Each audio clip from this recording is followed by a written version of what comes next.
Hello, everybody, and welcome to another installment of Mumbo Jumbo Community Conversations.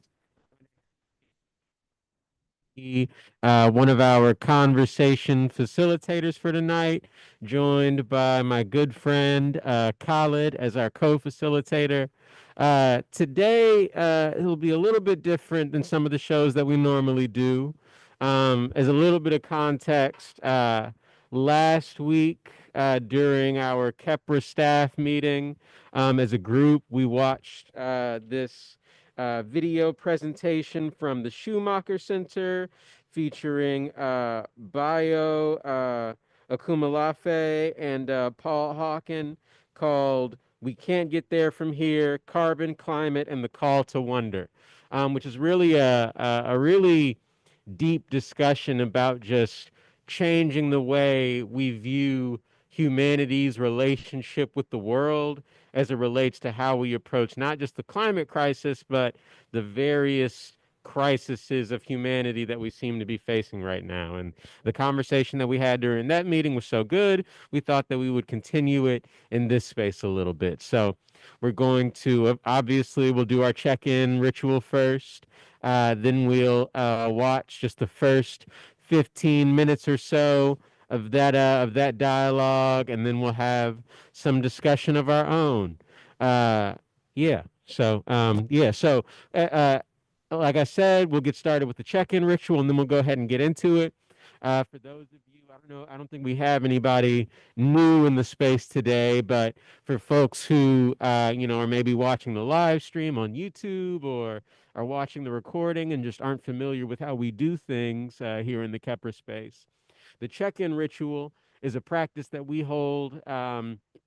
Really just to make sure that we are maintaining an awareness of each other, an awareness of where everybody's at, what everybody needs, and that we are putting people first, relationships first in everything that we do. So that's how we start all of our meetings. And what that typically looks like is we'll go around the room, everybody will go one at a time, and folks will share a number and a color that are both supposed to kind of represent how they're feeling at that moment, and then they'll also share a they'll answer sort of a like an icebreaker question that we have so that we can get to know each other a little bit more personally as individuals. So let me see. I try to think of an icebreaker question that's related to the topic for today. One is evading me right now. um Khaled, you got any ideas for a check-in question for today? Bye, Mimi. Okay, we'll see you soon. Mimi said she's going to join from her phone. Woo! What's your favorite show and why? What's your favorite show and why? So the check-in question is, what's your favorite show right now and why? And I'll actually pass it to Khaled to start us off. I like Jimmy Neutron because what's it called? I forgot his name, but he's like the long neck kid with the spiky hair. I think he's really funny. I don't know his name. Um, my number it's 6, and my color is probably red. We'll pass it to um. Is that Cassandra? Is that what this is?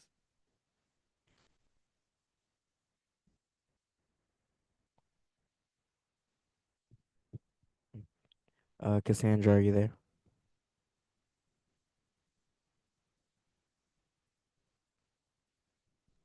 Can you hear me now? Yes. Okay. I was trying to come up with the mute, but let's see. You said so my name is Cassandra and you said favorite show, right? Yes, and why? Okay, favorite show and why? Right now I'm really into Noah's Ark. Um I just started rewatching that and I like it because it gives me like a nostalgia for like early 2000. Like they literally have like flip phones, and I'm just like, oh, the flip phone, you know. So it just gives me kind of a nostalgia. Okay, that's nice. Um, well, uh, Oh, good. I'll go ahead and take it next. I'm feeling like a lime green 7 right now. Favorite show. Mm, Nothing that I've watched recently really stands out as a favorite, although I have watched some pretty good stuff lately. So I'm going to call on a classic, old, reliable, and I'm going to say the Boondocks. Always relevant, always funny, always good. Shout out to Aaron Magruder. And I'll pass it to Kepper Tech.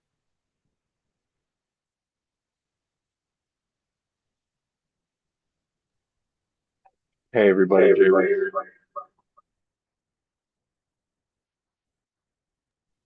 Hope I don't.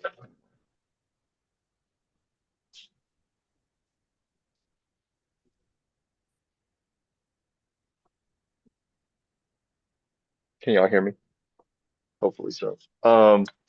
Yeah, so today I'm feeling like a red and black 10, and my favorite show to watch, I would say Boondocks actually as well, but since Chin already took that one, the next one that comes to mind is another cartoon called Samurai Jack. And I'll pass it back inside, it looks like. Hell yeah. Wonderful. Thank you, everybody, for checking in. As always, we may have folks join us during the conversation, and if we do, we'll just wait for the natural pauses in the dialogue to give them an opportunity to share their check-ins as well. But for now, we're going to go ahead and get started. We're going to share our screen and play the first 15 minutes of this conversation, and then we will have some reflections about what we hear, and we'll go from there. So yeah, I'll give the Kepper Tech team a second to get that video going, and then we'll get it popping.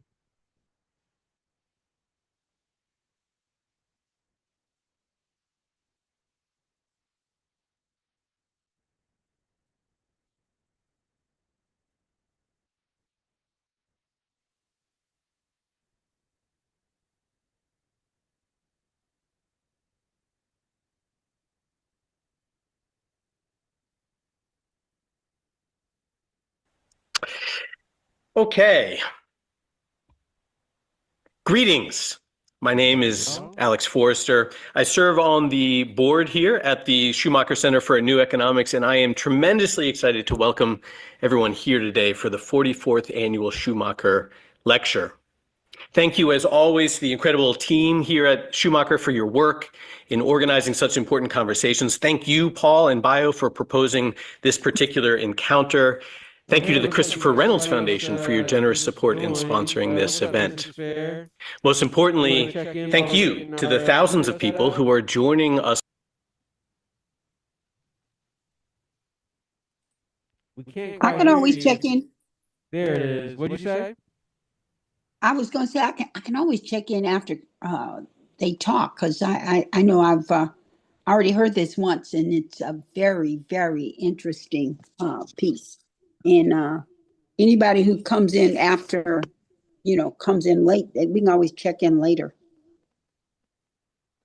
Okay. Suggestion. Uh, go ahead and check in for us now since we got you here, and then we'll go ahead and get it started. What's the question? What's your favorite TV show right now and why?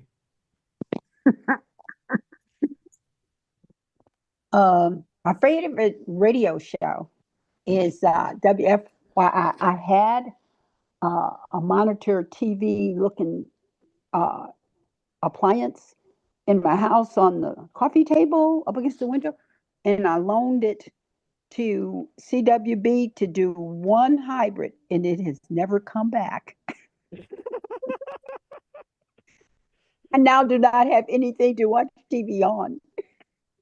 But I do listen to NPR every time I get in the car. I love me some NPR, especially with what's going on now with our new administrative turn kick the can over guy. And, okay, Em, you up? Oh, Elsie, what's the checking question?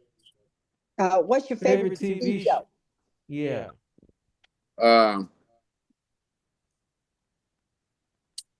Colors, fluorescent green, numbers 9. It was 9-5 earlier, but I've been on these damn Zoom calls all day long. Got nothing left. My favorite TV show is one I'm participating in every day called The Kepler Story, the life and times of iteration in a non-iterative world. Pass it back inside. Fantastic. Thank y'all for joining us. So let's go ahead and get started with the video. Us from around the world today. It is morning here in the Berkshires, but our topic is planetary in scope, and so is our audience. So whether you are dialing in over your morning coffee or long after the sun has set, we want to warmly welcome you into this moment, this conversation, and this call. Thank you for joining us. We have an opportunity today to witness and participate together in a rather beautiful engagement. Two prominent, outspoken thinkers coming from very different backgrounds and traditions who have nonetheless discovered each other and new parts of themselves in the warmth of friendship. This is the very first public conversation between Bayo Akomolafe and Paul Hawken, but it will certainly not be the last. At first glance, it is an unexpected pairing. A post-humanist philosopher on one hand who speaks poetically about monsters and middles, and an environmental leader and social entrepreneur on the other whose books about business and global warming have inspired a generation of activists to leverage practical, hands-on approaches to change. But we are living, as the old saying goes, in interesting times. And as we head into the second half of this most fateful decade amidst rising temperatures and burning forests, there's a growing awareness that the efforts thus far to avert disaster have not succeeded. The data about global warming is overwhelming, and yet the social and political energy required for this moment have not found their way yet along the critical path. It's forcing a new conversation in climate circles, not just of the methods, but of the problem itself. It is this reconsideration that we are invited into dialogue about today. What if the problem isn't how to change the world, stop climate change, or win the fight against carbon emissions? What if that's the wrong question entirely? Perhaps it's time to step back and re-examine the deeper premise of our movement, to question our schemes and strategies, the language we use, and the conceits they betray. Paul and Bayo, each in their own way, find themselves hearing a different rhythm and wanting to respond to a different call. It is coming into focus as a call to wonder, to humility, to appreciate in an entirely new way what being alive really means, what life on Earth is all about, and how it flows and moves beyond human language and comprehension. As Paul reminds us, the Earth itself is not dying. It is humanity that either will or will not have a future. So as the old Irish joke that gives this event its name goes, we can't get there from here. In the time we have together today, we want to unpack what this means, what the implications might be if we were to approach the question of our world and ourselves differently. As Bayo says, in order to find our way, we must start by losing it. The first step involves letting go of where we thought we were in the first place. To start us off, Paul and Bayo are each going to respond with some thoughts on the general theme, we can't get there from here, and then we'll head into a lively discussion on some of the pressing topics that emerge.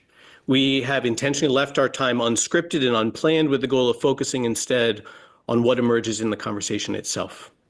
We've left ample time at the end for Q&A, but we also want to invite you to send in questions as they occur to you during the conversation, using the Zoom controls at the bottom of your screen. Our plan is to use the questions to guide and add to the conversation, to find patterns and common concerns that bring us all together in this moment. You may not hear them verbatim, but you will rather notice words and phrases and themes that connect your questions across with others. No matter what, please know that everything you send will be read and shared with the speakers. So with all of that said, let us begin. Paul and Bio, thank you. Bio, I'd like to ask you to go first. I will play the part and tee up the joke. We're trying to get to a very important destination and we're a bit lost at the moment. Would you be so kind as to point the way? Of course, brother. By losing it. By losing it. Thank you so much, brother. And Paul, it's wonderful to be in conversation with you, truly. And to everyone who's shown up here at this crossroads of some sort, thank you for showing up and being here. And thank you to the Schumacher Center and all our partners making this happen. I am in India and I'm in Chennai, and we've just gone through some tough weather, a cyclone at the moment.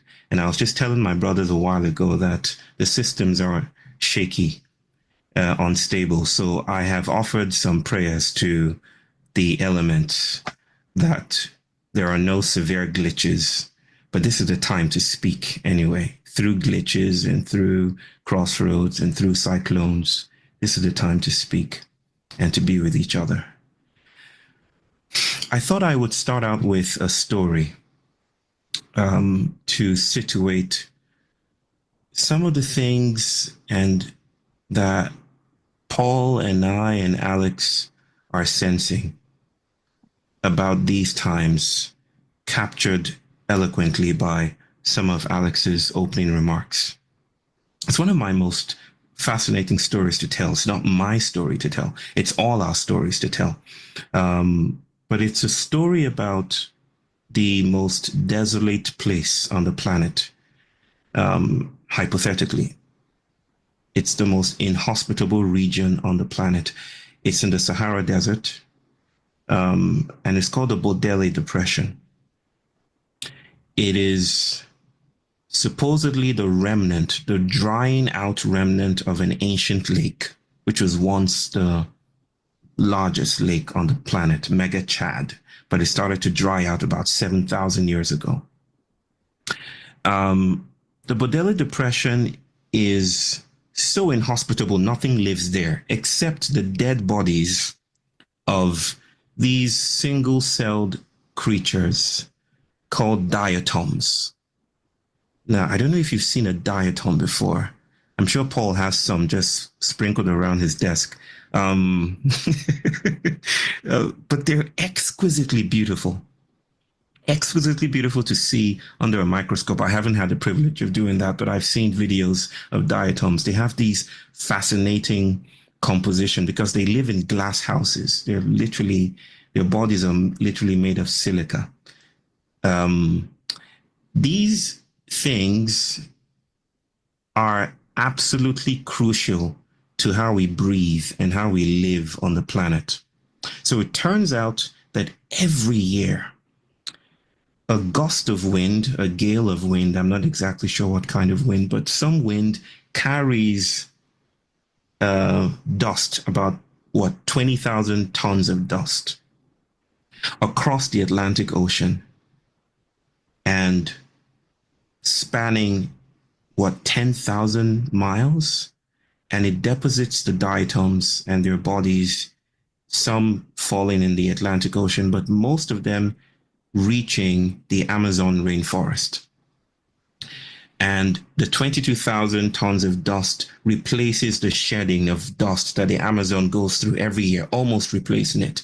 But it is vital that this procession happens, or else we would not have the luxuries of breathing that we have today. 22,000 tons of dust over 10,000 miles, dead things giving life. The most inhospitable region, birthing again and again the life on our planet. Now keep that in mind.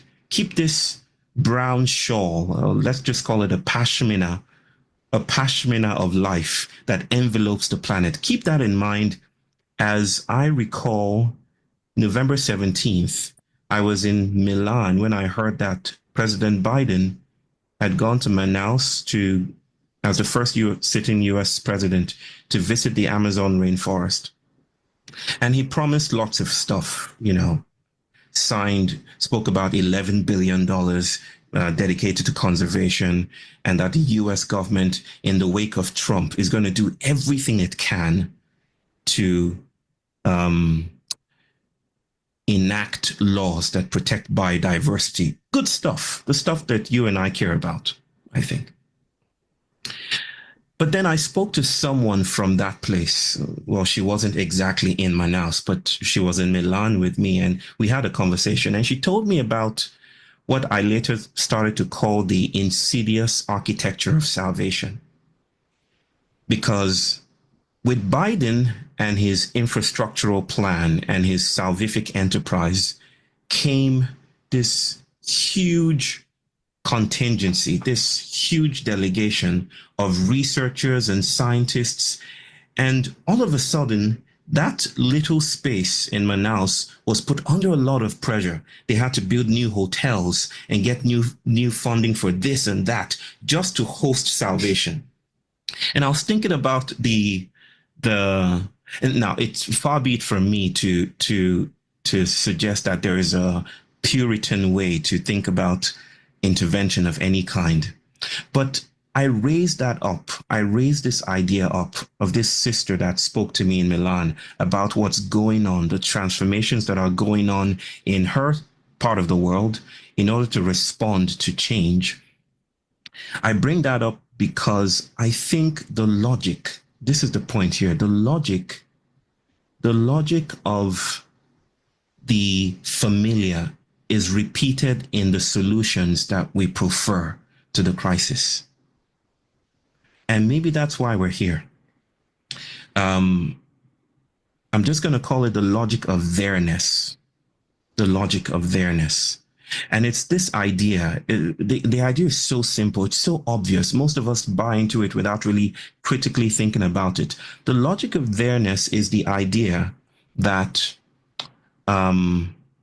we are in a problem, and the thing to do is to move to futural solutions through clear interventions, which is in itself based on the presupposition that we know where we are, we have some idea of where we're going, and all we just need is some philanthropic effort or legislation to get us from here to there. But I think that idea, that formulaic response, fundamentally misunderstands presence. It misunderstands the ways that presence and crisis and response moves in an entangling world, because it presumes that here is just a location. It's just a spot, right? I would beg to differ that here is not just a location. Here is a relation. Here is the diatoms moving across the planet, disturbing the idea, the categoricity of here and there, disturbing the identity of continents, disturbing the idea of distance. Here is the idea that everything is in touch, that we are in wondrous palimpsestic movements with the world around us, that to distinguish us and to cut us away from the world is to make a fundamental mistake. And so here is more than location. Here is a messy, chaotic, vocation of becoming other. There, on the other hand, is also not a destination, not merely so. It seems to preserve the vocation of mastery. It seems to postpone here. I'm trying to say we're not even here, right? To move from here to there. We're not even here, because here is all about touch, and modernity is the refusal to be in touch. So the solutionistic enterprise seems to be supported by a thesis that is at a critical loss. It doesn't know how to meet this moment. And that's what we want to talk about today. We're here to listen, to to to get lost together. My people, the Yoruba people, Alex said this a while ago. In order to find your way, you must become lost. I think there's something about being here that invites us to meet ourselves for the first time and to let go of the premise that we're separate, distinct, or removed from the world that we're desperately trying to save, because that logic is no longer working. And with that, I would like to invite Paul. Just before I invite my brother to say something, I grew up reading this man. Um, I grew up watching him on TV. And it's such a humbling thing right now that I'm in conversation with him. The first time we met, it was a gushing, gasping thing that we were just in this rhapsody.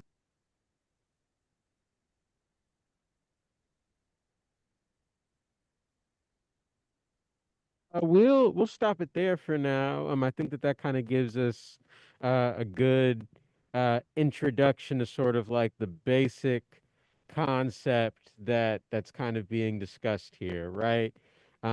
This idea of questioning the way that we position ourselves in relation to the problems that we're trying to solve, the solutions that we're trying to create, the world that we're trying to get to. Um, and I think I'll maybe just like share one reflection that I kind of had, watching this, uh, which is just that it makes me think a lot about, when people talk about what's futuristic versus what is, archaic. When people talk about, uh, the world that we live in is this way, and the world that we are trying to create is this way. And I think that what I see a lot is, things get boiled down and flattened out, to include less than the full picture of reality, if that makes sense. So, like, for example, when a lot of people think about Indianapolis or Indiana, they think about Republican, red state, they think about, whoever is the governor or the mayor, whatever color, came out on top at the last election, whatever laws and bills are coming down from the state house, and it gives them this idea that Indiana as a whole is in this place, but they aren't thinking about organizations like Kepra, they aren't thinking about communities that are putting in work and trying to build something other than, whatever the dominant, cultural paradigm is, and in a way, you know, those are the things that are quote unquote like the future, or part of this there that people think they're trying to get to, but they're here already. But because we live in this idea that we are one place and where we want to be is somewhere else, it prevents them from seeing the things around them, and the opportunities available that are already in line with what they think they can only find down the road in the future in some like hypothetical best case scenario. So I don't know if that was clear, but I thought that I'd offer that to maybe start things off. um, yeah, I wonder if anybody else had any thoughts or reflection. I also see that we have a few more people who've joined us in the call, so maybe we'll let them check in and then we can start passing the ball around. But how about Tom? You want to get us started? The check-in question today is your favorite TV show right now and why. Well, good evening. I'm a Snowflake White 8.875, and I just, at my nephew's recommendation, watched just binged the Queen's Gambit. It's a a chess drama. But anyway, exceptional, wonderfully done. I will. I just finished. Uh, uh, well, I should stop there. And I'll pass it to whoever's next. So Think you that's you, binge Mimi. watched, huh? Yes, ma'am. Pass it to you, It's Mimi.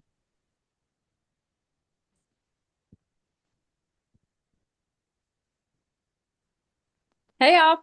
I'm feeling like a blazing orange 9.5. And my current favorite TV show is Reservation Dogs. Is on Hulu. Um, it's so good. It's set on an Indian reservation. I think they're in Oklahoma. Okern, Oklahoma. Yeah, it's Okern. Um, and like the main characters are teenagers. Um, and it's hard to put in words why this show is it's so good. I think it's become my favorite TV show of all time. It's right there next to Avatar, The Last Airbender. But it's so real because it's told like through the eyes of these young people, teenagers, and so there's just like no kind of bullshit, I guess, in like just explaining like their reality. Um, it also is like very deep, like it deals with like suicide and like the stuff that they go through that's difficult on the reservation and like that their people have been through. Um, but it's also like so beautiful and highlighting these aspects of their culture that they keep alive, how they like do community together. And I really like that it incorporates the presence of um, those on the other side, um, Yeah. who aren't uh, living but are present in the form of these spirit characters. It's hilarious. Like it's a drama and a comedy. And so they do that thing where they weave humor and depth.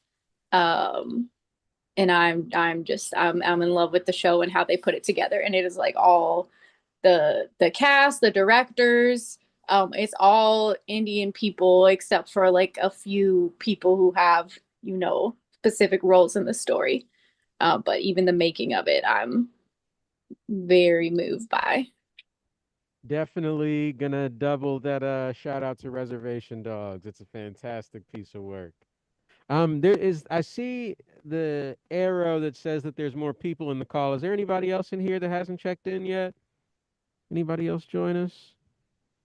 Doesn't look like it. Okay, great. Well, yeah. So, back to the core of the discussion today. Anybody have any thoughts or reflections that they want to share after the piece that we just watched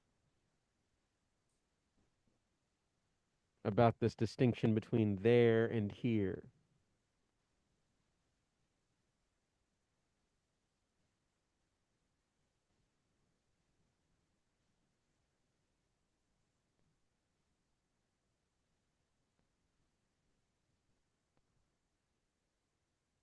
Well, it does remind me of an old saying from New England: "You can't get there from here."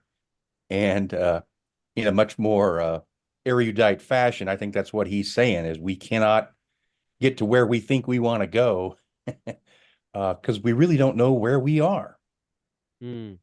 That is what I'm boiling it down. My reductionist look at it, but Yeah. very thought provoking, but really, I would say very abstruse. I'm going to have to watch this video again. Yeah. Jayru, let's go ahead and put the link to that one in the chat just so that folks can take a look at that the full piece on their own time. But yeah, I do think it is a little bit of an abstract concept. It's a little bit What uh makes it abstract? uh I think like part of it is just like the framework that we're used to thinking about things through, which is, which is I think like part of the point, we're used to thinking about things in a very linear way, that it is one step and then the next step and then the step after that, and that's how you get to your destination. And I think that what this idea is that um sometimes the path isn't always that clear, sometimes you are already at the place that you think that you're trying to get to, but you just can't realize it, or you've already passed it, um uh um yeah, I think it also, it challenges this idea of like progress, the idea that there's like an ideal state of being that like we as a species or as a society are headed to. Um, and I feel like that idea gives a lot of people like purpose, the idea that you're helping move the species forward or move the culture forward. But when you start to ask, like, well, forward towards what, um, it starts to get a little bit foggier, So I think that's part of what makes it abstract and a little bit to deal with sometimes. It's just that like our frame of thinking really like relies on this idea of like forward movement, Um yeah, rather than like truly engaging with like one's surroundings, if that makes sense.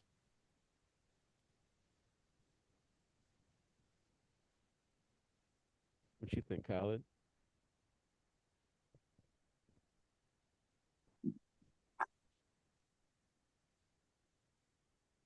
I'll think of something. Yeah, I'll pass it back to Khaled in a second. I'll let him stew on it for a little bit.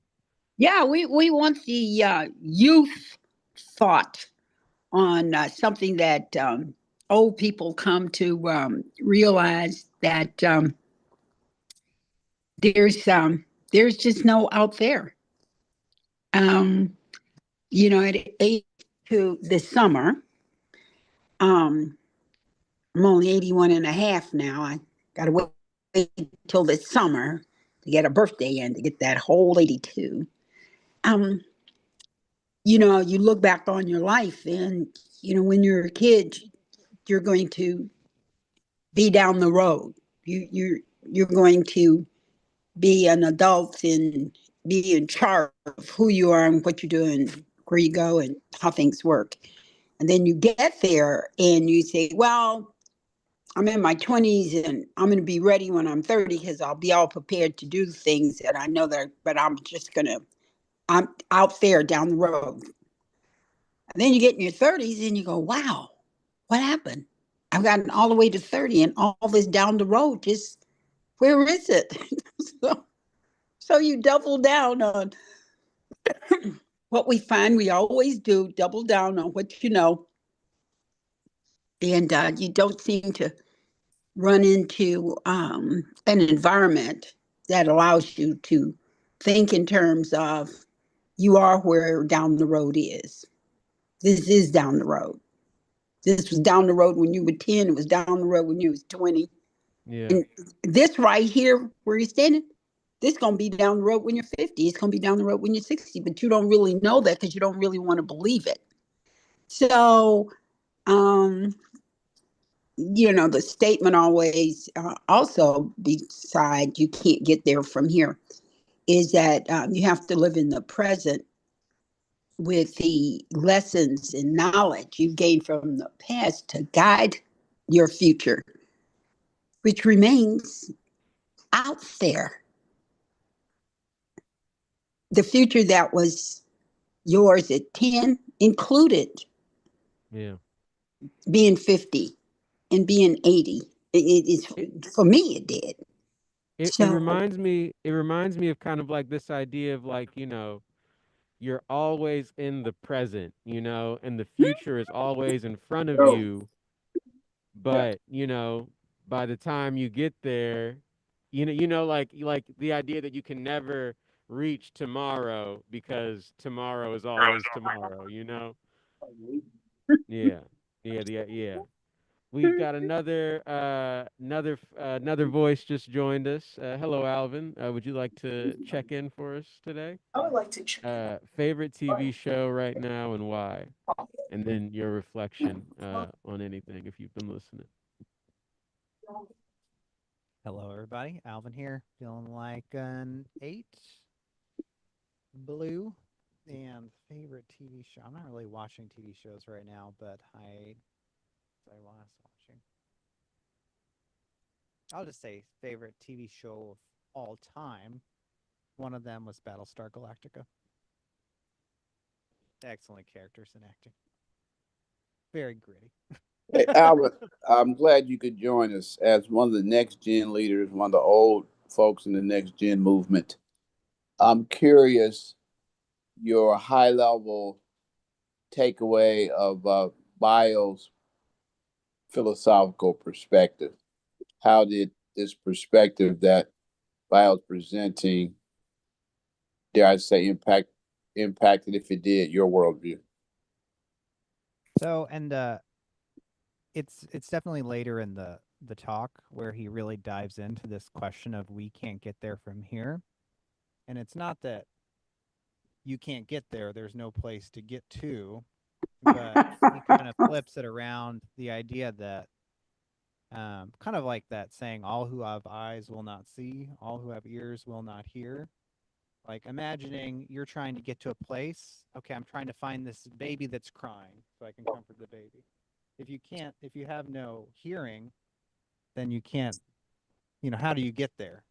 I mean, you could from sight potentially, but that idea that it's about us, that we don't have the senses or even the imagination or even the spirit to get there. I mean, we But might have an ideal of a world that is a better place, but but we're Albert, thinking about it in that same. my question really is: did it have any impact on your worldview?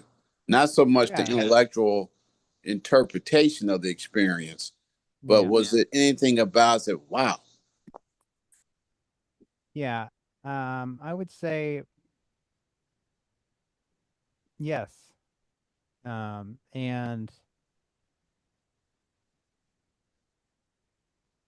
primarily through the lens that um, we have in our mind what success is, which is a world where there's less oppression, or at least some people have this idea, a world with less oppression that's more in harmony with ecology, et cetera, et cetera. And basically, what they say is it's not possible. It's not possible to live in a world like if we all lived in the way that the U.S. and other developed countries live, it would require like 6 planets to sustain that, and that we should prepare for crash landing, and that's okay. I mean that societies have crashed before, and not necessarily on such a like global scale, but to also, and there's a lot of bios talks on that are also dive into this, but that idea of embracing uncertainty, that humans really, we like to think that we have control over how this is going to turn out, but there are forces that are not human that are also dictating this. And even, I mean, he even talks a little bit in another talk about the transatlantic slave trade, that he doesn't entirely blame white people or European colonizers only. He also blames sugar, that sugar had agency in creating what happened in this historic event and this societal shape. And that to have more humility, that we don't have control over everything, and that's okay. And that unexpected things can happen. So and I think that's also another piece is finding space to imagine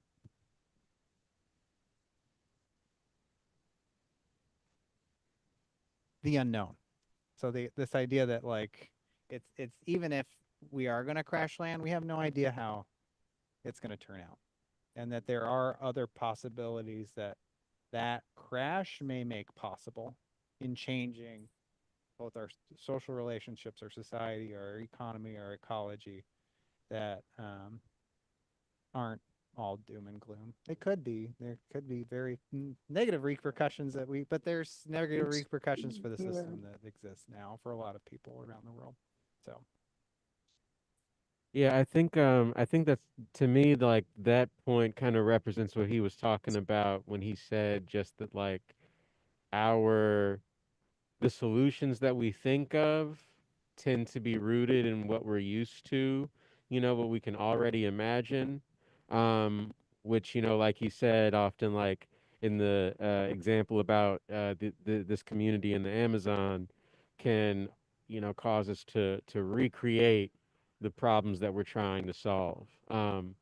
Yeah, I think that that idea that, maybe human beings are not solely responsible for where we end up is very interesting as well, because I think that while it is important to, I do think it's still important to embrace agency, and just like the opportunity and ability that we do have to, take a part in shaping the world. But at the same time, I do think that like, a lot of people have this idea that it is all on us, that, you know, however the world goes will be, the the product of humanity's choices, and I do think it is a little it's freeing to not put all that pressure on yourself, you know? and this is later in the talk too. I don't remember if it's Bio or Paul, but he basically talks about the fallacy of thinking about humans saving the world, and that even the world needs saving, and that we are in a climate catastrophe or a climate crisis. But the climate is fine. The climate is always changing. It is accelerated due to some human activity. There are a lot of human activity, so it is changing rapidly since industrialization. But the world will be fine. I mean, it's really the idea and trying to flip the idea that humans don't need to save the world, but if we let it, it's possible that the world could save humans. And just leaning into this idea that we aren't the saviors to save it, but that we could be saved by the world. Speak more on that about us being saved by the Well, I would say that moments of change and crisis require that we change, or it could require that we change. Well, there will be change. Yeah. And uh, it's possible that the change is so dramatic in the world that it really requires that and again, it's also not thinking about the world and human society as one monolith or one society that if we have to change it all in order to save the world, like humans, but really we are, and again, I do think we are social, so we are units bound together, but um, the relationships that we have and the culture that we build, even in smaller groups, is a way of saving humanity in some ways, in coming to survive and thrive. For whatever, again, nothing's forever. Human species are not forever either, and that embracing the temporary nature of all existence, including for species on a planet, potentially. I mean, who knows? world. I think that just I a don't thought know that if other I've people are having this challenge, but you were sounding really quiet. Was it just me? Can you hear it? Can you hear us? That's better. That's better. Okay. Yeah. Would you like Alvin to re-summarize? No, I'm good. It's Okay. just quiet. Thank you. I heard it. It's And just quiet. Thank you. yeah, please always feel free, anybody on the call, to speak up if you're having trouble hearing us. Oh, what was I gonna say?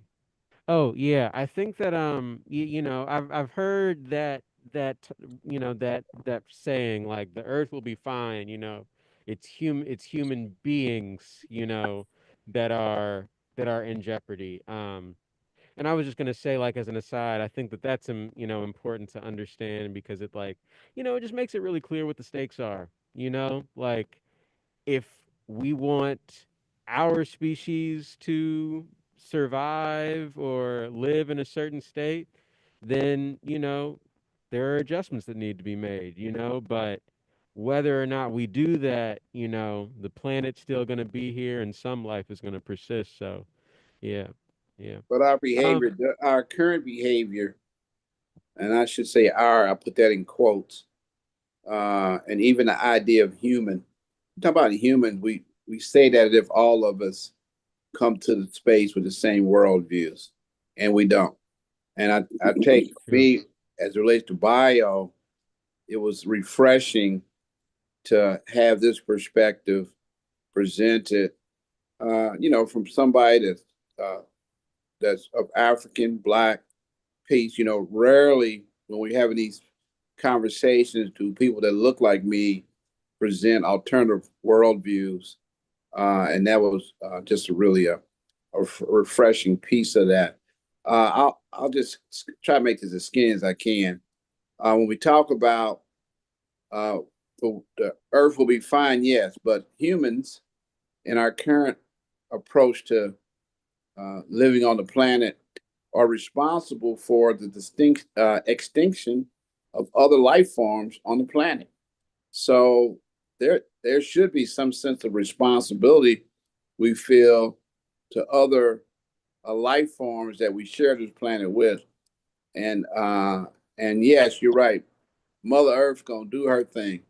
Um, the other piece that I'm still kind of resonating with, over the years, of course, uh, I've attempted to be a student of different philosophical worldviews. When listening to this piece, I thought of Richard Tarnas, Passion of the Western Mind, and then his follow-up, Cosmic and Psych. The first one, Passion of the Western Mind, he argues that it was when the West uh, separated, we'll say, sacred from science, and then, of course, uh, uh, drove home a worldview that if you couldn't measure it, it wasn't real. And then later, uh, with the with Einstein and others, a discovery of quantum and entanglement that actually had some of the uh, um, Western scientists and philosophers like Capra, the Tao of physics, said, wait a minute. The ancients were right that it's not a straight line after all. So a lot of listening to Bio and his presentation just it says to me that this other way of being and knowing that has existed with other cultures much older than the one we're living in now, and an opportunity for that way of being and knowing to resurface as part of the human uh, experience, and even the concept of time.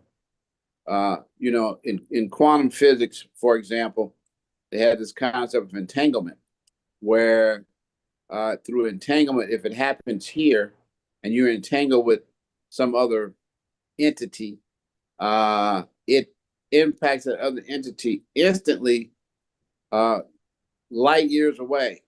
Now, in science, that's not in theory possible because light year takes time to travel, but it's instant. So these particular ideas that science as we know it are now beginning to rediscover, where other folks with other cultures, longer history of culture, have known for a long time, and they have their own ways of also experiencing the world that's not just purely in the measurement lane. So um, uh, I'll just stop by saying I'm glad to see that we, at least in the Kepler space, is looking at how to raise up other ideas or worldviews that can inform how we decide to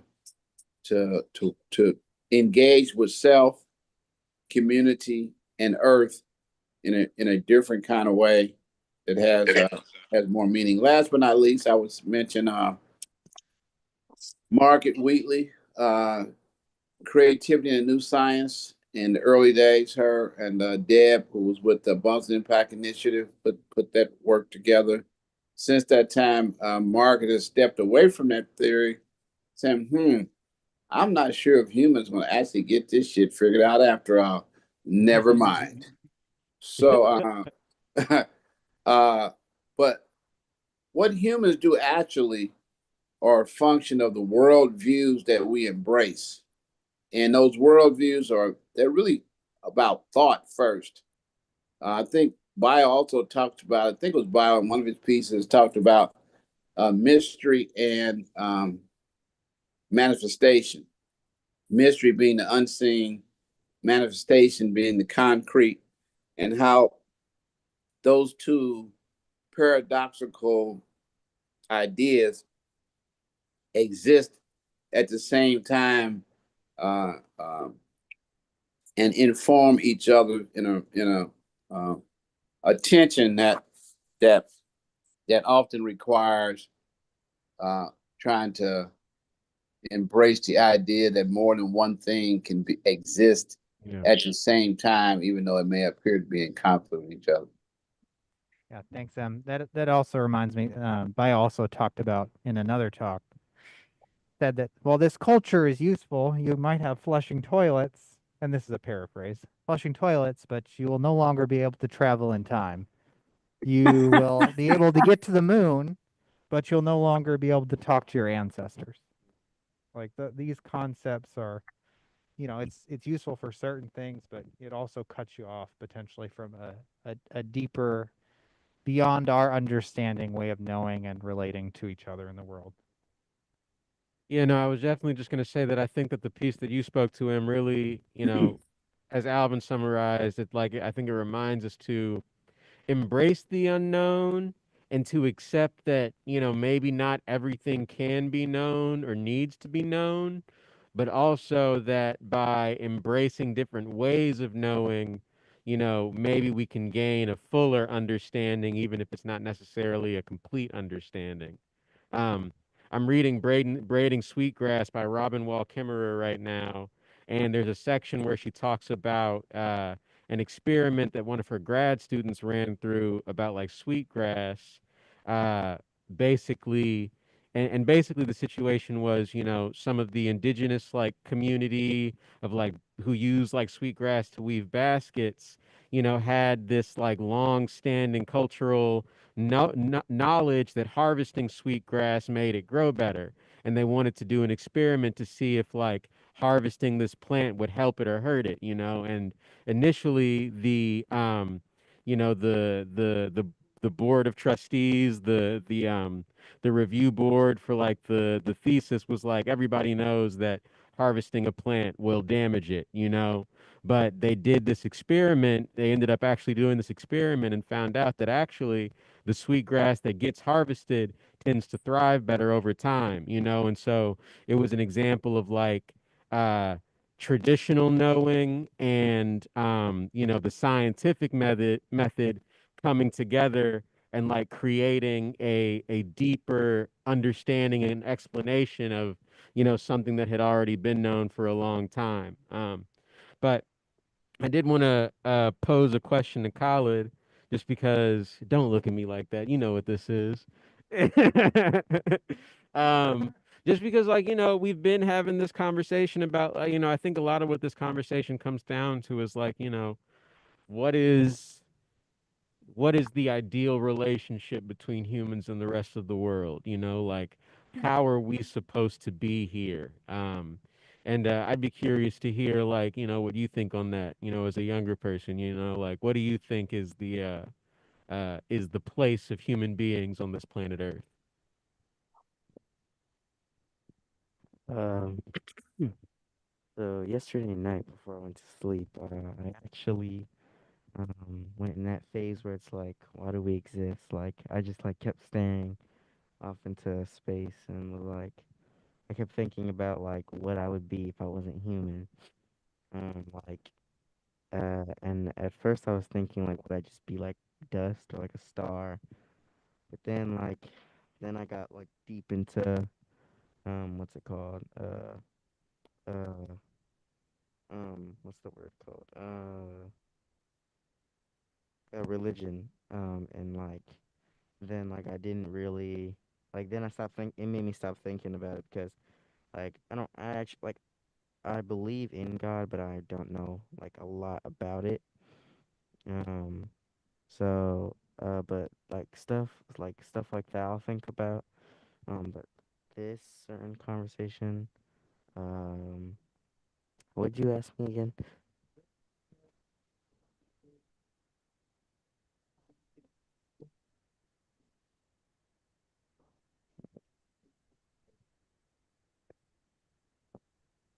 It was given to us, and some people abuse it, and some people don't. Uh, but then stuff like little things buildings are still some of them are bad and some of them are okay because some of them what's it called pollution and bad air back then acid rain it would rain like acid rain every 3 days because all the pollution in the air. What else? I feel we weren't supposed to be like cavemen running around killing animals for food and stuff, but people still abuse things sometimes whenever I see white smoke coming out of buildings, I wonder what that stuff is. Cause some of it is all the same, but what are they using it energy? That's what I think sometimes. Um, but I think I don't I feel some things were meant to stay here, and some things probably should be changed or should just leave. Um, yeah, and I think it's really scary how. Yeah, I think it's really scary how do we have we explored more water or more space? Yeah, so I think that's really scary how we've explored more of space than water. I feel like water is easier to go through, but at the same time it's not because the pressure. Um, uh, but yeah, that's about it. Yeah, thank you, man. I think that one of the things that you made me think about, was that question of you know, yeah, obviously, the way that I see it is if we were supposed to have stayed cavemen, we would have stayed cavemen, uh, we've these things that we've discovered, that's not like a genie you can put back in the bottle, all of this technology and innovation and everything that we've built is gonna be here, but it's how what ways are really the best ways to use it, what's the best way to organize everything that we've created.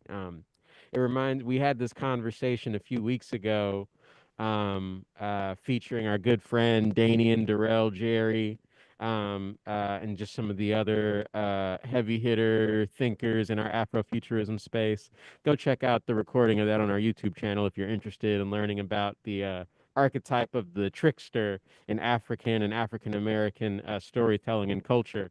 But one of the things that came out of that conversation, I forget exactly who it was, but one of the elders on that call was basically um, certain cultures survive and persist, and others, fade with time, as, all things do eventually. Uh, and I guess I'll actually abridge that. All cultures do eventually fade. But the big question right now is what cultures and what aspects of what cultures are going to make it through, this current transitionary period in the world. So kind of like you were saying, Khaled, buildings are a great example. I think we've seen what happens when you build in a place that is you know prone to forest fires in a way that does not prepare you to deal with what happens when those fires go out of control. um just like, so I think that like, not only like what we choose to build, but how we choose to build and the environment around it, all of that is going to determine, I think, where we're headed. So, yeah. Thank you, man. Yeah. What would I be if I wasn't a human? What a great question to ask yourself. Yeah. Yeah. Uh, yeah. Any other reflections or thoughts anybody wants to share? I think that that piece about just like embracing mystery and embracing the unknown is really big and really important. Just because like, I feel like people are really looking for something new right now, you know? Yeah. Yeah.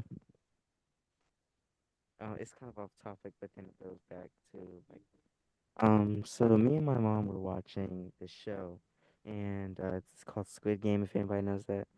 And we were watching season two, and the front man was like he had said something. He's like the the main character wanted the person to stop the games because they aren't good, but like people are so desperate and greedy, like they kept joining the game. So he said that the game won't stop until people stop being greedy and like stop being so selfish. And my mom was saying like, I shouldn't like. She always does this thing where it's like something stupid in the movie. She'll be like, "I hate Hollywood," or like something just really funny. Um, but not my other question. My other statement was like, I feel like God knows like that this would happen, like like he knew that this would happen, so like he added little things to like kind of stop us, to give us like a reminder we should stop doing this and that. Um, to like what's it called? The Is that what's called exhaust from the car coming out the car? Yeah. Um, like the trees have to suck that up, and then they have to. They don't die, but what happens to the leaves? Like, okay. Yeah. I think that I don't know. They fall off. What else was I gonna say? But like what I think he's saying as well is like he'll let us do this, but like just if you don't take accountability and have a reminder, like then like that's what you chose. Like this is you. Um, that's just what I thought for a second. No, I think that that's a very, I think that that's a very helpful and useful way of interpreting it, um, especially that piece about just like taking accountability and responsibility. Because like what that tells me is that like, we are not guaranteed to make it through this, and that, kind of like M spoke to, how we survive, who survives, and in what way is up to like our decisions. Um, and I think where you were speaking, M mentioned Richard Tarnas, and I think one of the pieces by Richard Tarnas reminds me of where you were just talking about, which is this idea that humanity, you know what a rite of passage is? Yeah, what's the context that you've heard it used in? What was it? Driver's license. Uh, rite of passage. That is technically kind of.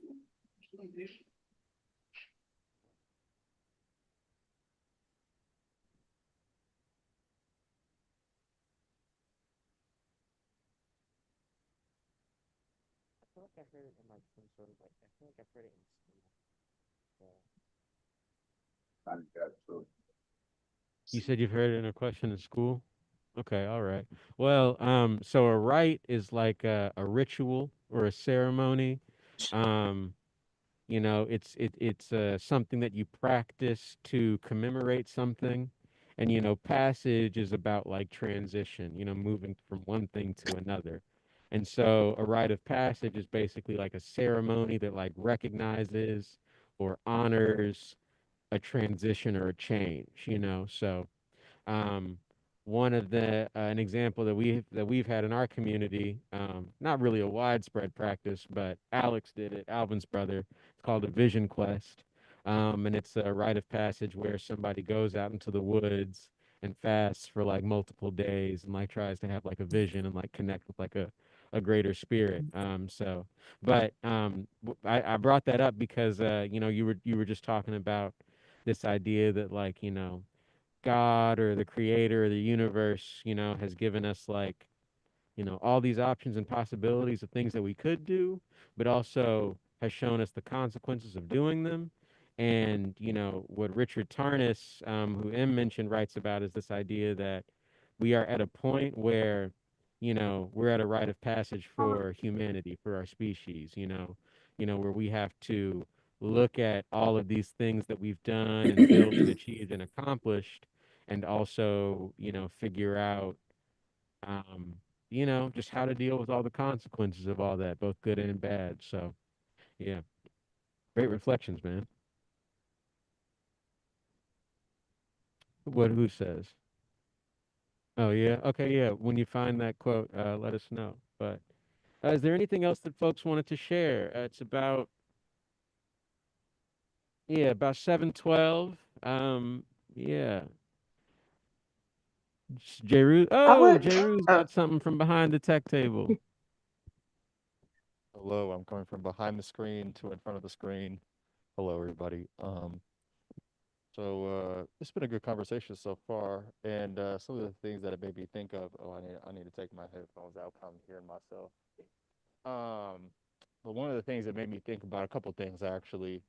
Uh, one piece was like, you know, where I find myself at right now, and where I'm sure many people find themselves at right now is kind of at an impasse, right? Um, where the problems that we face as a species, socially, politically, culturally, at this moment, a lot of it feels very insurmountable. And for me, I'm a person who uh, can often get stuck in like, man, what can I even do? And this really reminded me of the importance, and it's something that I was speaking to Imhotep with this morning, where like you, or at least I, have to explore ideas outside of myself in order to like get unstuck. Um, because the information that I have right here will not give me the tools and the mindset and the philosophy necessary to get over there. So that was one piece that it made me think of, and the idea um, of it all being kind of one and the same was reminding me of this book called Black Quantum Futurism. And in that book, there's a section where it talks about how the past, the present, and the future are inextricably linked from each other, to where, we can't arrive in the present without having lived through the past. We cannot, into what Chin spoke to, we are always going to the future, even if that future is just a micro instant from right now. And because of that, each of those three pieces are kind of like overlapping each other at any time. And the author was making the case that like that overlap allows us to manifest and reach into the future, because it's we're always moving towards it, and the future can't exist without this present moment that we're in right now. And I definitely recommend reading Black Quantum Is Futurism if that you haven't. Rashida? Yeah, that's Rashida's book. Yeah, there's two volumes. You're right. They're both really great books for this kind of dialogue. Mhm. Volume one and volume two. Yeah, definitely recommend those. And it just made me think of that overarching link. And another piece I wanted to throw out there too, um, is I don't remember what the name of the article was exactly, but it spoke to like the type of leader that is necessary for this particular moment. And it talked about the necessity of leaders coming up having an openness of heart, mind, and will. And I think that openness is an important piece for what comes next because things are so volatile in this particular moment that you have to be extremely open to change. You have to be extremely open to just different ways of being because the ways that we have been up until this point, uh, it can't sustain itself. It's a system that is about to collapse and is collapsing at this very moment.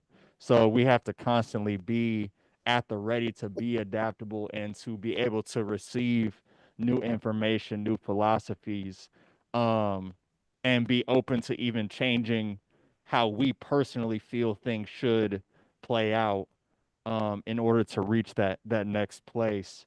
So I wanted to throw that out there too. The You know, importance of Paulette maintaining has that a open mind, heart, and will. Paulette has a couple of statements that just came to mind that she often shares.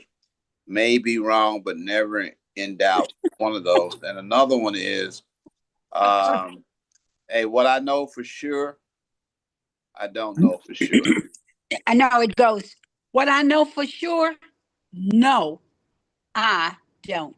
The double negative is so appropriate. That double negative works so well. No, I don't. And the longer you live, all of the what you knew for sure. Yeah. Cassandra, I saw that Cassandra had come off of mute for a second. Did you have something that you wanted to add? Or Cassandra? Uh, it's look, it's either or. Okay. Um, but yeah, that actually what Miss uh Paulette just said like was something that we touched on last week, which was like, yeah, like you think that you know something really well, but in reality, like it's like the older I get, the more I realize that I really don't know a lot. I don't I the things that I thought that I knew I did not know. So I think, yeah, I thought that was pretty interesting. But I also think about like how we claim that we're moving forward, but I feel like it comes at a cost. Like we forget the old ways of being, and I feel like some of us could benefit from that, like vision quests. Like I do think that those could be like beneficial, but in this day and age, it's like you don't hear a lot of people doing it because we don't we just don't we I don't know, we just don't have the time because we're constantly are thinking about, okay, so resources, money, like how am I going to eat, tomorrow? How am I going to pay bills? I feel like the more we move forward, I just feel like the more we lose touch with our humanity, and also we lose touch with our connection with the earth as well. I feel like the reason why we are feeling we're so lonely at such a uh increasing rate is because we just don't we're forgetting how to even be, you know? We can't just be. Like I've noticed like when I have time off, I will sit somewhere and go, so what do I do now? Like should I be working? Like should I be figuring out a way to make more money? Like so I really do feel like it's like I feel like, yeah, it's good that we're making progress. Yes, I know we need to change and evolve for the future, but I feel like it's the way that we're evolving sometimes that I feel like is a detriment to us. Um, and I feel like instead of thinking that we need to lose old ways, maybe we should incorporate old ways back into our lives and figure out a new way to do them. Maybe again, I don't have all the answers, but I just feel like for all the things that we're doing to move forward, I feel like we're moving back in other ways. So Yeah. that was my take on things today. I definitely think that that's one of the big like limitations and like really probably one of the easiest like ways to challenge like this idea of like progress and modernity and like everything that we've talked about is just that like, just the numerous examples of like, things that we leave behind, not because they are no longer useful or because they no longer serve us, but because they don't fit into this like framework of what is modern, what's cutting edge, and so it's like just because it's old means it must not be worth our time, and that's just really not a good way. And we do that to people as well in a lot of ways. I think that that's where there's a lot of disrespect, I think, but for people who come from a different time, quote unquote, even though they're still here today.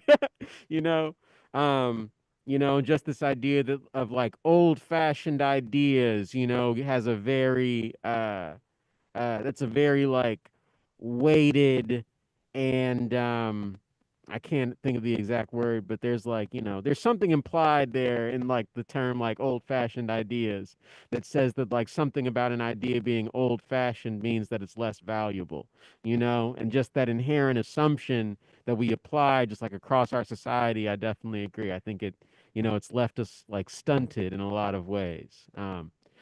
Yeah, Jay Roo's got something to share, and then I think Khaled had a quote he wanted to share with us from a show that he's watching. Oh yeah, Khaled, you go first.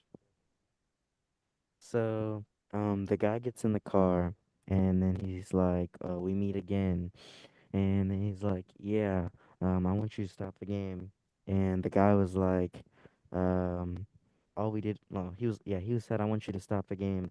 And he was like, "All we did was create the game. Um, People joined by their own choice." And he was like, "Don't give me that crap. You get people that are in misery, and like they need money, and then they join the game so they can just die so you can enjoy it."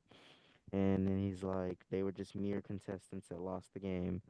Um, and then he says like, "You still don't get it, do you?" And then he says, "The game won't end until the world changes." Um, and yeah, that was it. And then he knocks him out. Yeah, no, I think that definitely, I think that speaks to just like the shift in thinking that has to happen for things to really change. Yeah, thank you for sharing. Yeah, I was just going to speak to that point about like there being this idea that like just because it's old, it's obsolete. And when it comes to things like that, I mean, I think you see it in fashion. I think you also see it in a lot of political movements as well, where what's old is new, oftentimes. And like even speaking from my own experience, it was books and texts from like authors during like the civil rights movement and things like that that really sparked my current understanding of the reality of the world, or at least the reality that I see, right? um, and for things like that, it feels like it's almost a breath. Maybe somebody brought that up in staff meeting. um, but the ways we view things, it often ebbs and flows and breeze where people push against it, and then uh, or like they push up against the dominant narrative changes, and then certain ideas fade to the background. And then after a while, those ideas reemerge as people look for new ways to um, be and live in the world that they're in, when they're not satisfied with how things are turning out, or they feel like things should be different. They go back and look for old ideas and, what were people doing before? What have people done that I could try to apply to my situation? And those old ideas end up becoming new ideas because we bring them back maybe in a new context. um like what was happening during the civil rights movement isn't necessarily what's it isn't exactly what's happening in this current moment, but a lot of the ideas and themes and philosophies that underlie those ideas, they still apply today. There are still things that Oh, kind of like Manifest Destiny. Yeah, it's kind of like Manifest Destiny. I hear it's back in vogue. No comment on that one. Stop trying to get me in trouble on this public Zoom call. Thank you. No, thanks a bit. Okay, you're getting too Just smart said for it yourself, son. reminded me of the saying, there's nothing more powerful than an idea whose time has come. Yeah, that's a good one. That's a really good one. Yeah. Hmm. Yeah. Okay. Yeah. I don't know. Maybe that's a good place to leave it. Oh, Tom, do you have something? Always. Yeah. Please share. Well, Jay Rue mentioned this book he was reading that talked about openness, and that I had been jotting notes down while I was listening to bio and stuff, and it just it struck me that it there are certain qualities that humans have practiced a long time, and I think we can it's some of those old ideas, some of the perennial philosophy, if you will, that we can bring to bear to the current moment. And with that openness notion, it struck me that curiosity is a key characteristic to Yeah. cultivate. Keep asking the next question based on the answers you received to the previous question, and that requires a certain perseverance, which is basically don't give up um, in the struggle. And that, of course, requires courage because you don't know what you don't know. And so you're heading into uncharted territory, whether it's internal or external. It requires a level of courage to take that next step, ask that next question. Yeah. Um, and that engenders, to my way of thinking, a sense of humility that we don't know Yes. we don't know, and that we don't know everything. We certainly don't know as much as we think we know. Um, and it sort of acknowledges that the old saying that a true initiation never ends, is that life will constantly present us with circumstances and situations where we are challenged and have to and sometimes we fail the challenge. I mean, let's just face it, you get knocked to your knees, and from that humility comes, and this is a Robin Wall Kimmerer expressed sentiment from her Potawatomi people, the Haudenosaunee people.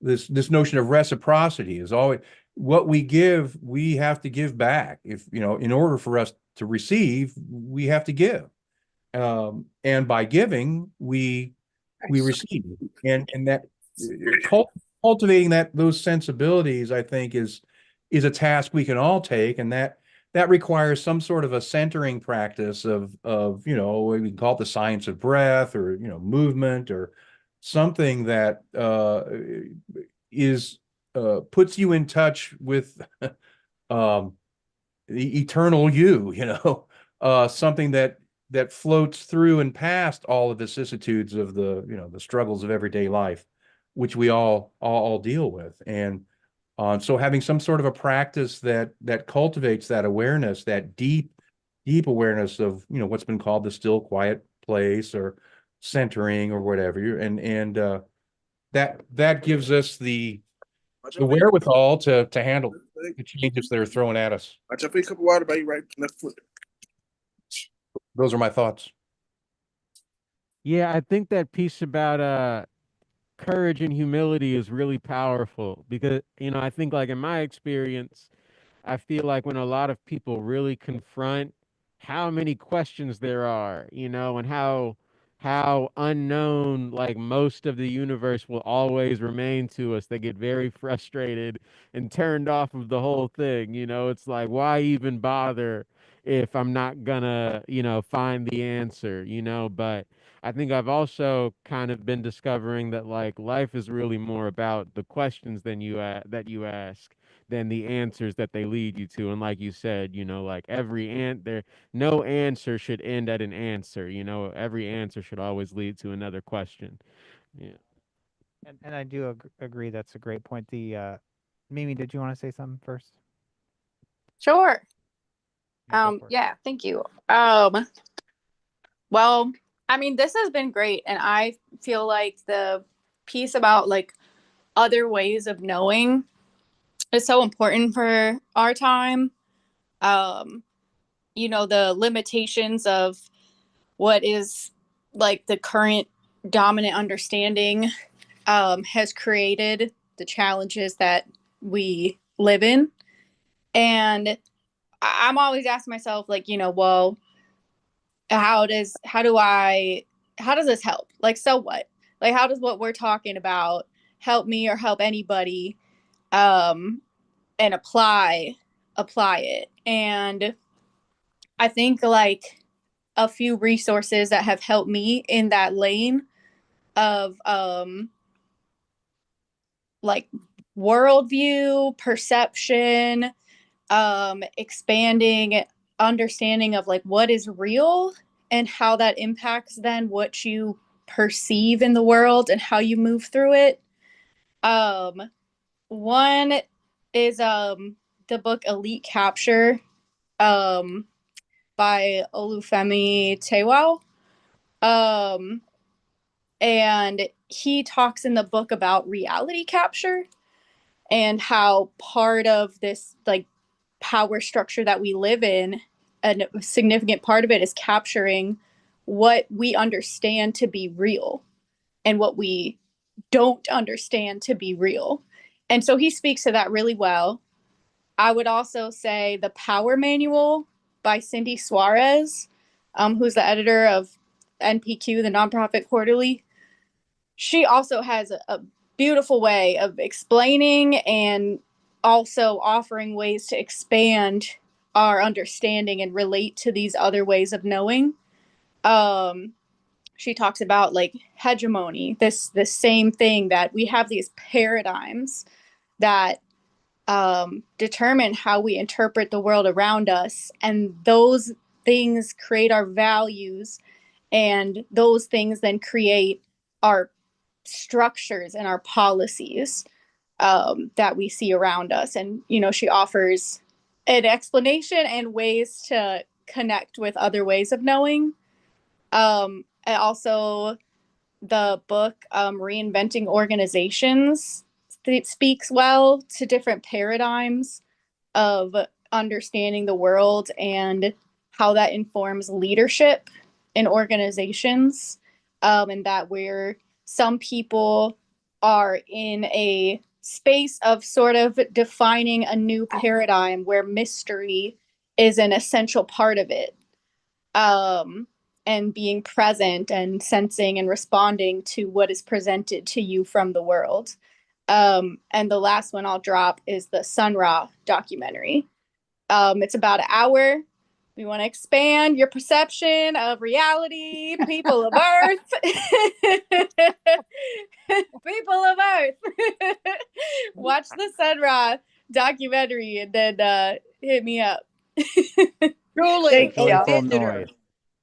Truly a visitor on the earth from somewhere else. It couldn't be from here on earth, but we don't know where. From somewhere else. Sun Ra.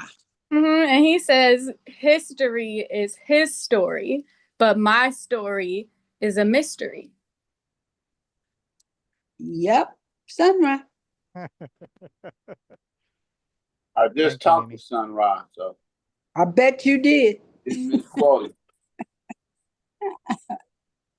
Yeah, and I was also going to comment, Tom. I think what you touch on is touched on later on in that same talk, where they the host asks, "Hey, are you hopeful?" to both Paul and Bio, and basically, Paul's kind of like, I'm not really hopeful, but basically, I don't think hope is very useful.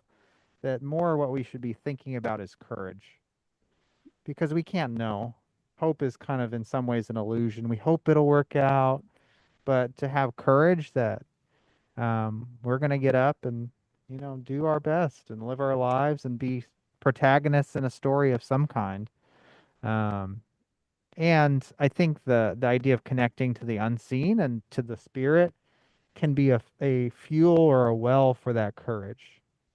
To not be in this mechanistic world where it's all just yes or no, good or bad, but one that, is knowledge that it's not knowledge. It's something that's so rooted in our psyche and in our spirits.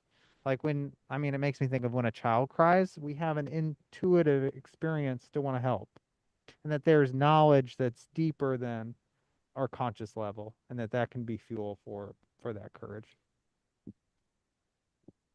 Yeah, to the point around like hope too, it makes you think of the distinction between hope and faith. And where to me hope is passive. I hope it works out. Whereas faith is more active. I believe it will turn out this way because of what I'm doing. You know, I believe my actions will take me to the place where I'm trying to go. So that's just what that particular piece made me think of. And it also made me think of like the conversation that we were having in staff when we were originally watching this. A lot of conversation revolved around the importance of like how we create meaning. At the end of the day, we are the ones who establish meaning.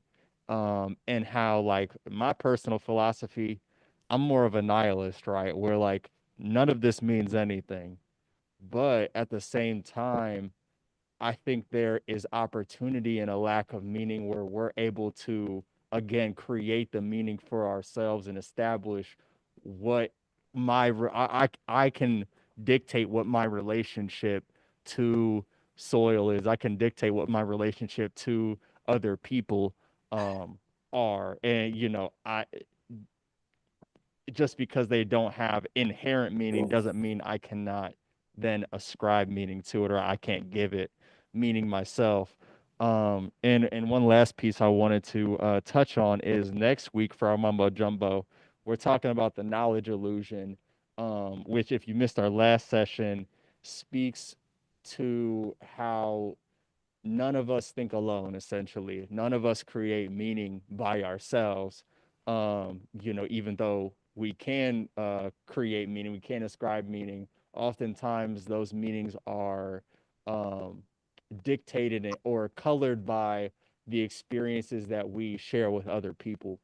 um, and how the creation of meaning is often done collectively because we are collective and social beings. So if you are interested in learning a little bit more about human beings, think how we create that meaning, how we share and create knowledge, you know, how we determine what our relationship to different things in the environment is. Check us out next Wednesday, 6 to 8. We're going to be talking about the knowledge illusion. And that's kind of what that piece that Tom was speaking on reminded me of, you know, how we create meaning together. So that's all I got. Yeah, no, I think this, yeah. Thanks for the shout out, J. Rue.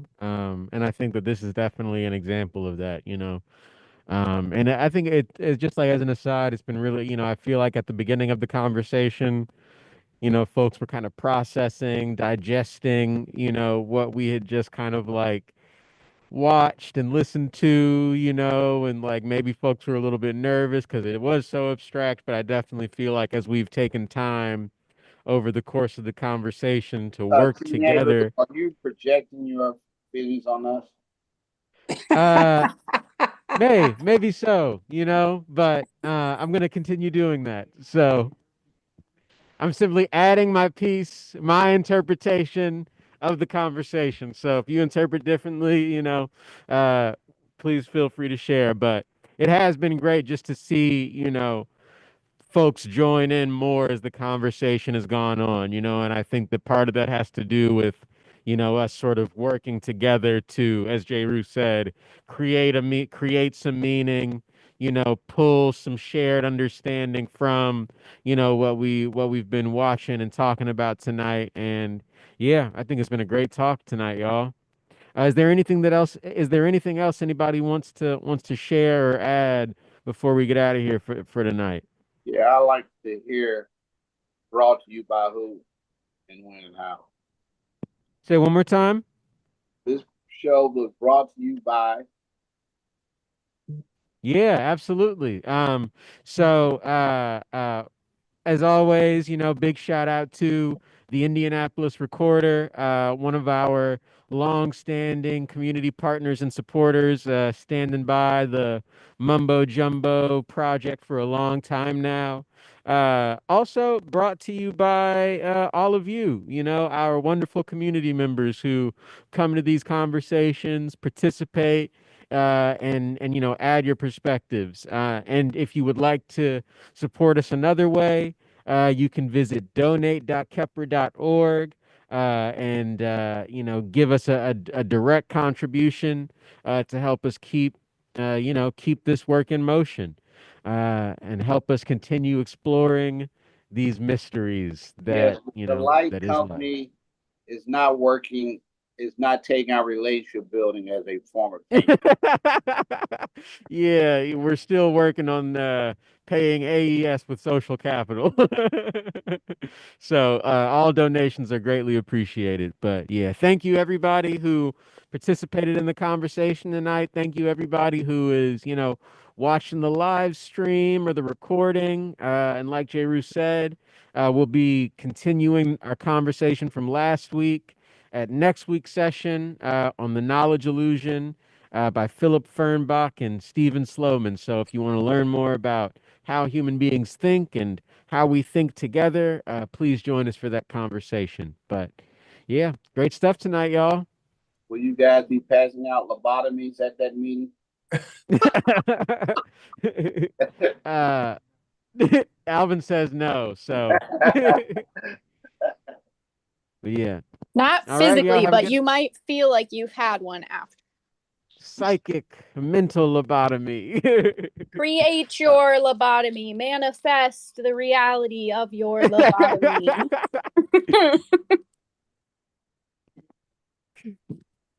All right. Good night,